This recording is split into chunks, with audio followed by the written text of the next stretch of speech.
Dirty car. Now, I don't know where you've been this week, but if it's been anywhere near a computer, there's a very high chance that you may have come across some rising bollards. I am not just wildly speculating here, I'm basing my assumption on a very hard fact. This week, over 100,000 people saw this video. It's some CCTV footage of a few mischievous drivers in Manchester using a thoroughfare meant only for buses. Oh no. Well, actually, I was lying a little bit. Most of the 100,000 people saw a comedy version on YouTube, where there's been some funny music placed on top of the carnage, which we're not actually allowed to play in its full glory because we don't have the rights to the music. And without the music, it's actually just tragic rather than funny. It is in fact the oldest trick in the book. Funny sound effects and music can make anything funny. As an example, here's a little clip of my 5th birthday party. Come in here, darlings, we're playing musical statues. You know how to play that, don't you? I'm sure you do. Right, now stand still if you're out. Now, here we go.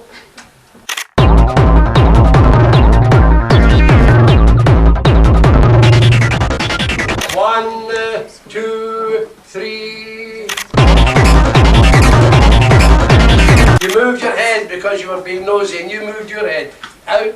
Right. Now keep well back, boys. That was actually quite funny, I thought. But let's take off the funny music now and see how funny it really was for me back then as a boy of 5 years. Right. Here we go then.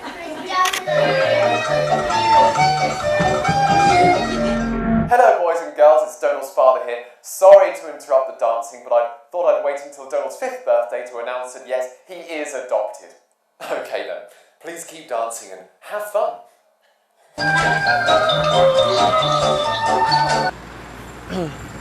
I often like stuff. Sometimes I even love stuff. But I'm always asking myself the question, is the stuff that I love the best stuff in the world? So it's just as well that someone's come up with thebeststuffintheworld.com, which can answer my very question. Since it started, the site has grown to be hugely popular and split into subsections as well. 98 people think eyes is the best stuff, 1 person is curious about it, and they're also the 3rd best body part. Boobs is at number 1, of course, followed by boobies at 2. Clearly this site is a bit too populated by geeky young men, but being in the same bracket, I thought that I should join in as well. It would be very boring just to list all the stuff that I love in the world. So obviously, I'm going to put it to music. The internet. So huge, the internet. So much, I just look at all of this stuff, all of this gov, and though I work on this web show, sometimes I think the internet can just piss off. But there is something that heals my pain since the summertime, and again, it's just wall charts. I like wall charts, newspaper wall charts, lots of wall charts. Salad, radicchio, tomatoes, it's pickle, funky crab, pickle, gill, cheese, it's a marjolaine. Oh, it's a sycamore, no, it's a honeybee, and you can also see travel and time. Serious vibrato, serious bizarro, serious routine, as touches the clouds. When I am staring at all my wall charts, facts never ending. On all my charts, I love my charts, I love my charts.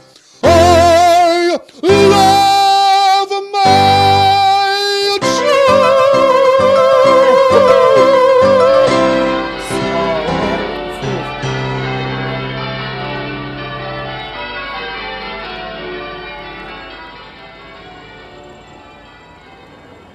Is this some kind of a fucking joke, guys? It's a fucking wall chart here. Last week, if you remember, I was seriously offended by an absolute joker, a man called Ed Blum. This has now spurred me on to investigate other video blogs by men of a similar ilk. This week, rednecks. From the comfort of their trailer in America, 3 rednecks broadcast their thoughts on the world, or their very small part of it, and also tell us how to blow things up.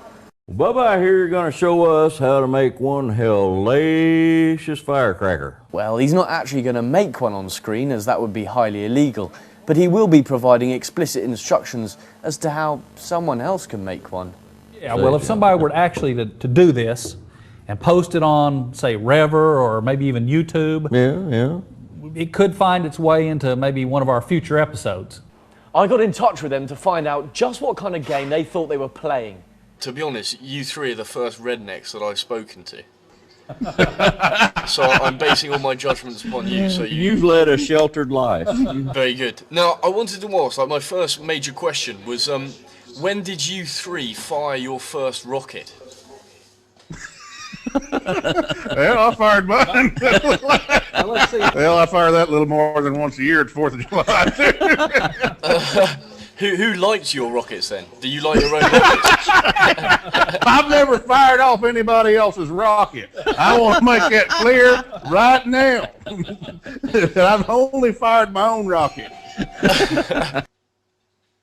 Oh, we're actually talking about rockets. It's Halloween tonight. It is. So my question to you, my question to you is trick or treat.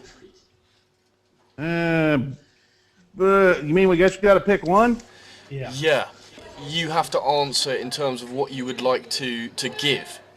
Would that be a treat, or would you like to give someone a trick, or just a rocket? Well, it all depends on the other party. That's a trick question. Yeah, isn't it? this is a trick. There's a few I'd like to give a treat, and some I'd like to do a trick. It depends on their gender.